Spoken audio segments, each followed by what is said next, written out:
Hello नमस्कार। स्वागत है आपका यूट्यूब चैनल लर्न एजुकेशन में। आज हम इस वीडियो में वीर बहादुर सिंह पूर्वांचल विश्वविद्यालय के एमएड थर्ड सेमेस्टर का के पेपर्स जो कि 2023 में आए हुए थे उसकी चर्चा करेंगे।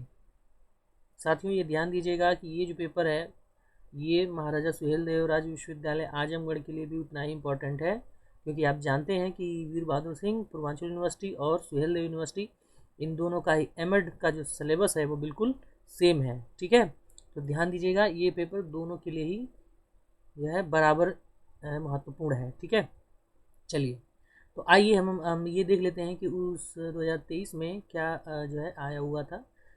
और ये जो पेपर्स होते हैं ये आपके एग्ज़ाम्स के लिए काफ़ी इंपॉर्टेंट होते हैं। अगर आप केवल इन्हीं पेपर्स को सॉल्व कर लेते हैं तो आप अच्छा स्कोर कर सकते हैं आपके सेमेस्टर एमएड के सेमेस्टर एग्ज़ाम्स में।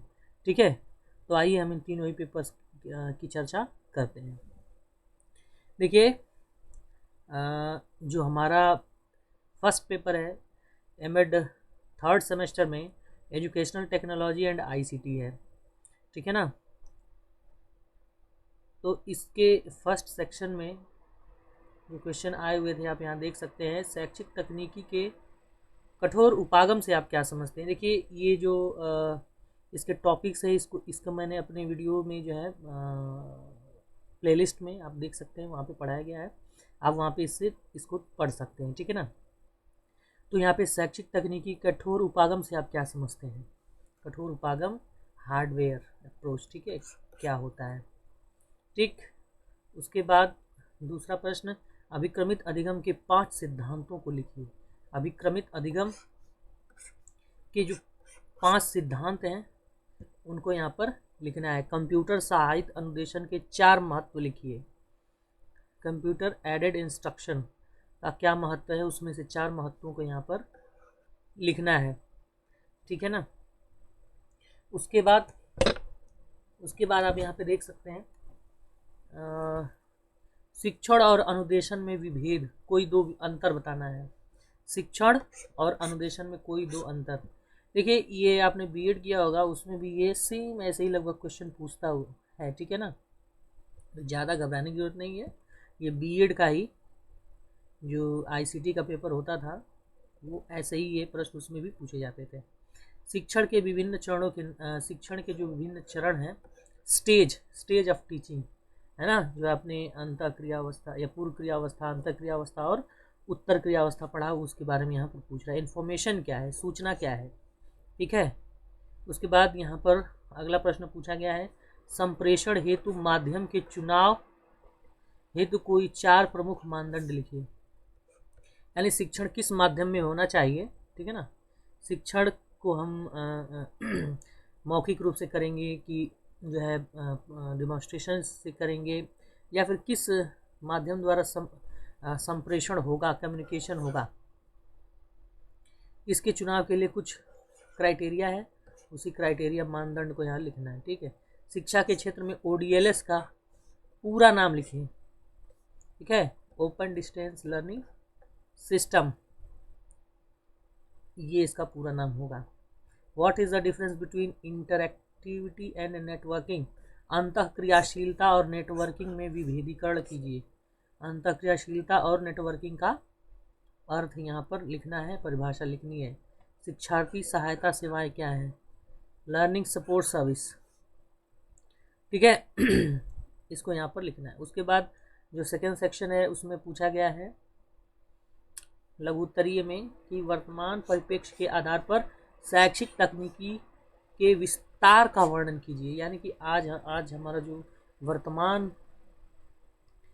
का जो परिप्रेक्ष्य है, इस समय जो चीज़ें चल रही हैं उसके आधार पर शैक्षिक तकनीकी का क्या विस्तार है वर्तमान में, वो हमें यहाँ पर लिखना है। अधिगम में ज्ञान दर्शन चैनल है जो कि एक टीवी चैनल है, उसकी भूमिका का वर्णन करना है। ठीक है, अनुदेशनात्मक रणनीतियों के निर्धारण के प्रमुख पदों का वर्णन कीजिए। ठीक है, यानी आप जब अनुदेशन के लिए जो रणनीति बनाते हैं उसके पद क्या हैं, उसका वर्णन करना है। प्रणाली उपागम सिस्टम अप्रोच क्या है। ठीक है, इसको समझाना है अथवा में पूछा गया। चौथा प्रश्न पूछा गया, स्मृति स्तर के शिक्षण की विशेषताओं का उल्लेख कीजिए। स्मृति स्तर क्या है, उसकी यह उसकी केवल विशेषताएं यहाँ पर बतानी है। फ्रेंडर्स का 10 वर्गीय प्रणाली का उल्लेख कीजिए। इसको भी मैंने जो है अपने चैनल पे पढ़ाया हुआ है, उसको आप देख सकते हैं। गुणवत्तापरक अधिगम हेतु सूचना एवं संचार प्रौद्योगिकी की उपयोगिता पर प्रकाश डालिए। यानी कि गुणवत्तापरक अधिगम के लिए सूचना और संचार प्रौद्योगिकी किस प्रकार उपयोगी है, उसको यहाँ लिखना है। वर्तमान में मुक्त एवं दूरस्थ शिक्षा की उपयोगिता का वर्णन कीजिए। यानी वर्तमान में जहाँ सुदूर क्षेत्रों में बैठे बालकों के पास शैक्षिक सुविधाएं पहुंचने में जो है असुविधा होती है, तो उस स्थिति में दूरस्थ शिक्षा और प्रत्येक व्यक्ति तक, हर आयु वर्ग के व्यक्तियों तक शिक्षा की पहुंच बनाना, ठीक है ना। मुक्त और दूरस्थ शिक्षा का उद्देश्य इस प्रकार से जो है ये उपयोगी भी है। तो इस तरह से कई इसकी उपयोगिता है, आप वहाँ से लिख सकते हैं। क्वेश्चन नंबर 6, आईसीटी आधारित अधिगम सामग्री के विकास के विभिन्न पदों को लिखिए। पदों का विवरण लिखिए। यानी आईसीटी आधारित जो अधिगम सामग्री है उसका विकास किस प्रकार से करेंगे, इसको भी देखिए मैंने पढ़ा हुआ है, उसको आप वहाँ से पढ़ सकते हैं। अपनी कक्षा में अपनी शिक्षण अधिगम प्रक्रिया को अधिक अंतःक्रियात्मक कैसे बनाए। यानी कि आप जो शिक्षण अधिगम की प्रक्रिया कर रहे हैं उसको कैसे हम ज़्यादा से ज़्यादा बालकों के साथ जो है अंतःक्रिया करने के योग्य कैसे बना सकते हैं, कैसे हम ज़्यादा से ज़्यादा बालकों से बातचीत कर सकते हैं, हाँ उनके विचारों को सुन सकते हैं, अपने विचार को बता सकते हैं।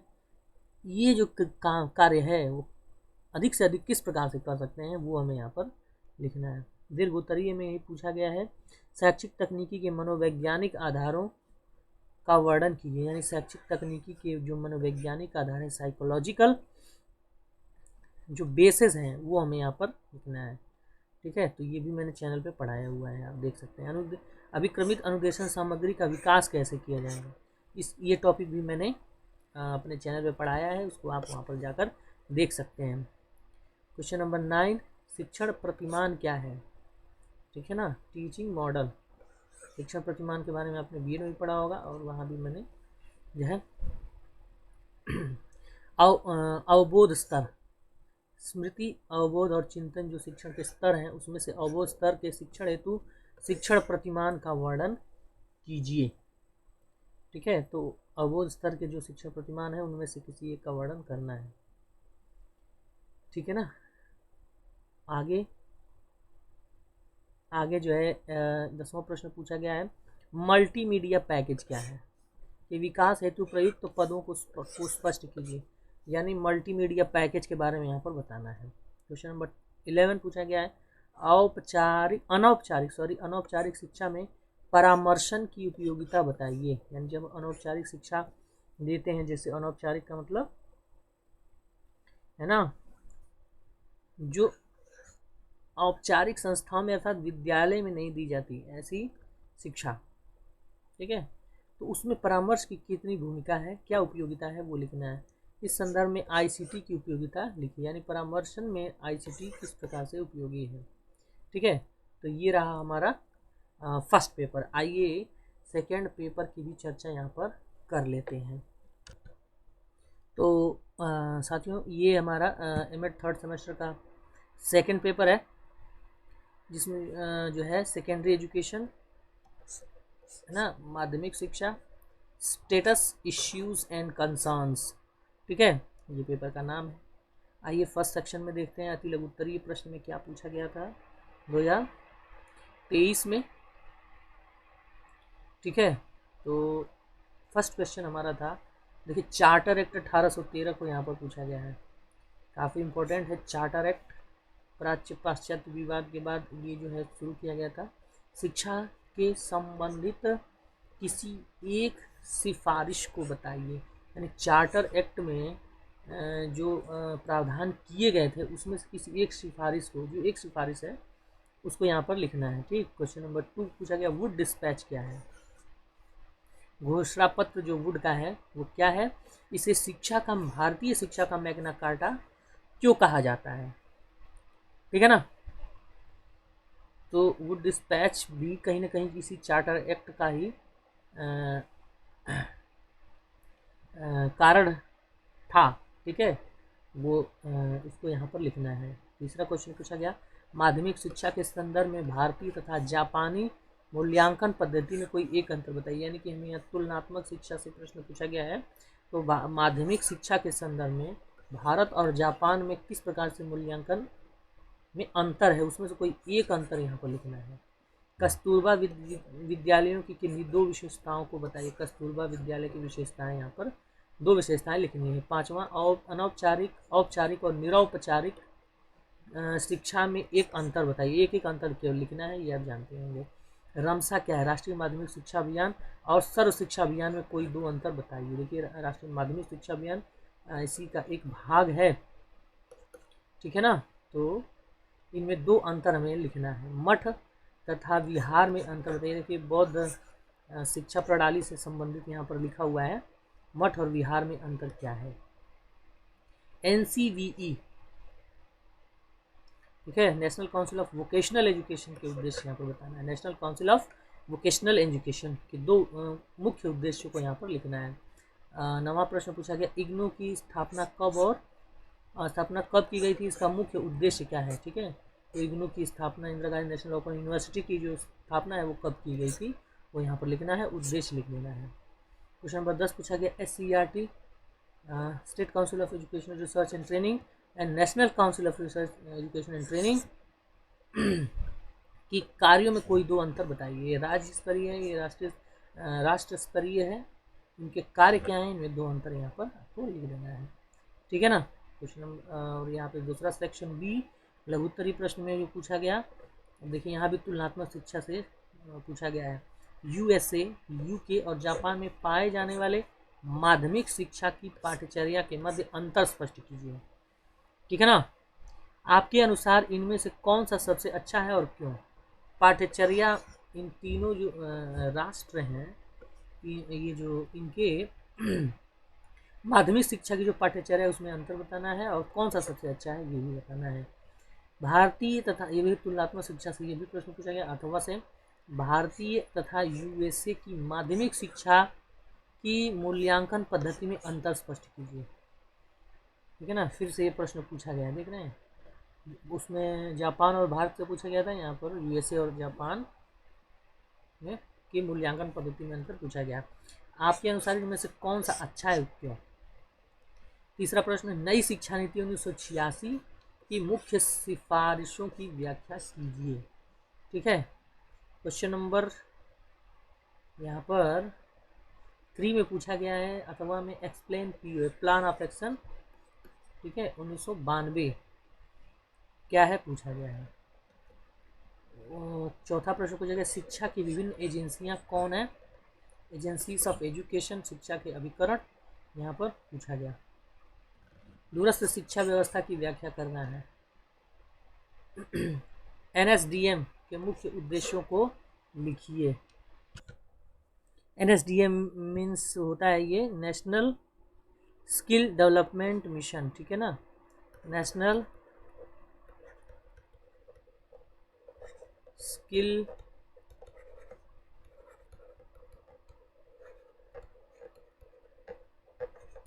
Development mission. ठीक है ना। NSDM के मुख्य उद्देश्यों की व्याख्या कीजिए। तो ये स्किल डेवलपमेंट के लिए है। ठीक है ना, तो इसके बारे में आप पढ़ सकते हैं। ठीक है ना। उसके बाद पूछा गया अथवा में जवाहर नवोदय विद्यालय की स्थापना किन उद्देश्यों से की गई थी। क्या ये विद्यालय अपने उद्देश्यों को पूरा कर रहे हैं। उपयुक्त आंकड़ों सहित व्याख्या कीजिए। तो ये आपको अपनी जानकारी के आधार पर व्याख्या करनी है। NCTE के उद्देश्यों और कार्यों की विवेचना कीजिए। National council of teacher education. ठीक है। उसके बाद अथवा पूछा गया डाइट के बारे में। डाइट के उद्देश्यों तथा कार्यों की विवेचना कीजिए। ठीक है। जिला शिक्षक प्रशिक्षण संस्थान, district institute of educational training, ठीक है। उसके बाद दीर्घ उत्तरीय में पूछा गया है कि 7वां माध्यमिक शिक्षा के संदर्भ में भारतीय विद्यालयी शिक्षा के ऐतिहासिक पृष्ठभूमि की व्याख्या कीजिए, ठीक है ना। यानी माध्यमिक शिक्षा के संदर्भ में भारतीय विद्यालयी शिक्षा जो है उसकी हिस्ट्री क्या है, वो ऐतिहासिक पृष्ठभूमि क्या है बताना है। शिक्षा आयोग के प्रमुख प्रावधानों की विवेचना कीजिए। क्वेश्चन नंबर 8, शिक्षा आयोग, राष्ट्रीय शिक्षा आयोग, ठीक है ना। प्रावधानों और सुझावों की विवेचना कीजिए। तो राष्ट्रीय शिक्षा आयोग जो हमारा था उसके बारे में बताना है। क्वेश्चन नंबर 9, माध्यमिक शिक्षा की गुणवत्ता का सुनिश्चयन करने हेतु बनाए गए आयोगों और कार्यक्रमों की व्याख्या। तो यहाँ पर जो गुणवत्ता, माध्यमिक शिक्षा की गुणवत्ता का को सुनिश्चित करने के लिए जो आयोग बनाए गए हैं, जैसे राष्ट्रीय माध्यमिक शिक्षा अभियान है, और इसी के अलावा इसी के अतिरिक्त और भी जो माध्यमिक शिक्षा को सुदृढ़ करने के लिए जो जैसे मुदालियर आयोग है या माध्यमिक शिक्षा आयोग 1952 में जो बनाया गया था, उन सब उसी के इसका जो है हमें वर्णन करना है, ठीक। उसके बाद 10वां, उत्तर प्रदेश सरकार द्वारा माध्यमिक शिक्षा के क्षेत्र में की गई प्रमुख पहलों की विवेचना कीजिए। तो उत्तर प्रदेश सरकार द्वारा माध्यमिक शिक्षा में कौन कौन सी पहल की गई है ये बताना है। क्वेश्चन नंबर 11 जो है मुक्त विद्यालय प्रणाली, मुक्त विद्यालय प्रणाली की आवश्यकता तथा महत्व की विस्तार से व्याख्या कीजिए, ये पूछा गया है। तो इस प्रकार से हमारा सेकंड पेपर भी हमने तो आइए अब हम अपने थर्ड सेमेस्टर का जो थर्ड पेपर है उसकी चर्चा कर लेते हैं, research and issues in teacher education, ठीक है। तो शिक्षक शिक्षा में अनुसंधान और समस्याएं जो हमारा सब्जेक्ट है इसको देख लेते हैं। यहाँ पे क्वेश्चन नंबर फर्स्ट में पूछा गया सेवा अध्यापक, सेवा प्री सर्विस टीचर क्या हो, प्री सर्विस टीचर के बारे में यहाँ पर पूछा है ना। उसके बाद NCTE राष्ट्रीय अध्यापक शिक्षा परिषद, national council of teacher education, इसके बारे में हमें कुछ टिप्पणी लिखनी है। उसके बाद माध्यमिक शिक्षा का सार्वभौमिकरण, यूनिवर्सलाइजेशन ऑफ सेकेंडरी एजुकेशन, अध्यापक विकास क्या है, टीचर डेवलपमेंट, संश्लेषित दृष्टिकोण या सिंथेटिक व्यू क्या क्या होता है, अध्यापक प्रासंगिकता, टीचर रिलेवेंस, अध्यापक शिक्षा की दक्षता है ना, competencies of teacher education, evaluation या मूल्यांकन किसे कहते हैं। देखिए छोटी छोटी टिप्पणी लिखनी है यहाँ पर। व्यवसायिक विकास, प्रोफेशनल डेवलपमेंट क्या होता है, रूपावली या पैराडाइम्स किसे कहते हैं, ठीक है। चलिए सेक्शन बी में यहाँ पर प्रश्न पूछा है क्वेश्चन नंबर 2 का पाठ्यक्रम प्रभाग, ठीक है। NAAC की कसौटी की व्याख्या कीजिए। कैरिकुलर एस्पेक्ट्स, देखिए हम 7 भाग हैं, ठीक है। NAAC क्या है,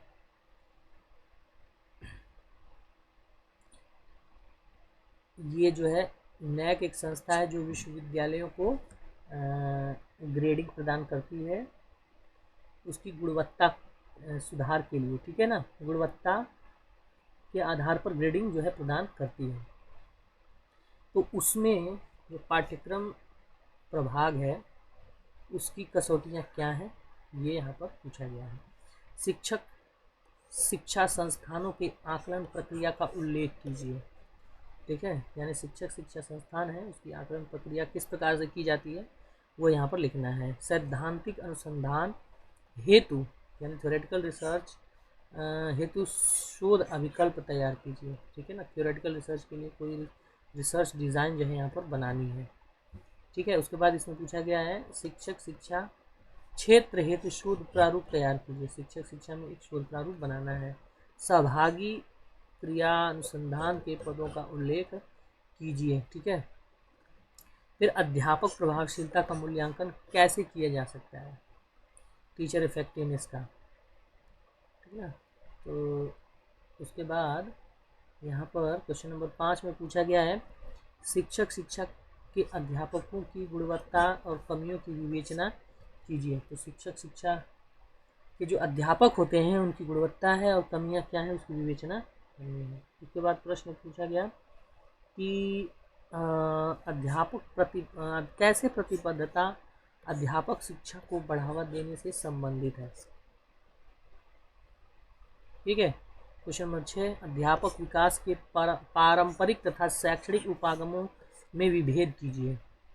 ठीक है, पारंपरिक और शैक्षणिक उपागम में क्या अंतर है लिखना है। चरण विशेष तथा क्षेत्र विशेष शिक्षक शिक्षा कार्यक्रमों में विभेद कीजिए। ठीक है, state specific and area specific teacher, इसमें अंतर बताना है। उसके बाद दीर्घ उत्तरीय प्रश्न में सेक्शन सी में पूछा गया है, प्रांतीय स्तर पर अध्यापक शिक्षा के प्रबंधन की विवेचना कीजिए। उसके बाद भारत में अध्यापक शिक्षा के ऐतिहासिक परिप्रेक्ष्य की विवेचना कीजिए। अध्यापक शिक्षा का ऐतिहासिक परिप्रेक्ष्य बताना है। अध्यापक शिक्षा कार्यक्रम में व्यावसायिक विकास की चुनौतियों का उल्लेख कीजिए। ठीक है। उसके बाद 10वां प्रश्न पूछा गया है, नैक इस शिक्षण अधिगम मूल्यांकन कसौटियों की विवेचना कीजिए। शिक्षण अधिगम मूल्यांकन की जो कसौटियां हैं उसकी विवेचना करनी है। ठीक है ना। 11वां, सेवापूर्व अध्यापक शिक्षा के विभिन्न समस्याओं की विवेचना कीजिए। सेवापूर्व शिक्षक शिक्षा में क्या समस्याएं है उसकी विवेचना करनी है। तो इस प्रकार से देखिए हमने आज इस वीडियो में हमें थर्ड सेमेस्टर के तीनों ही पेपर को डिस्कस किया है जो कि 2023 में आए थे। ये जो पेपर्स हैं आपको काफ़ी हेल्पफुल होंगे आपके एग्ज़ाम के लिए जो अभी आने वाला है। ठीक है ना। तो अगर ये वीडियो आपको अच्छी लगी हो तो आप हमारा चैनल सब्सक्राइब करें, वीडियो को लाइक करें, शेयर कमेंट ज़रूर करें। ठीक है। किसी जानकारी के लिए हमसे कोई जानकारी अगर आपको चाहिए तो आप अवश्य कमेंट सेक्शन में हमें बता सकते हैं। ठीक है। अन्य कोई जानकारी के लिए हमारे नंबर पे हमें कांटेक्ट कर सकते हैं। वीडियो में अंत तक बने रहने के लिए आपका बहुत बहुत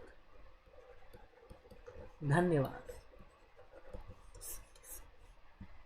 नमस्कार, शुभ दिन।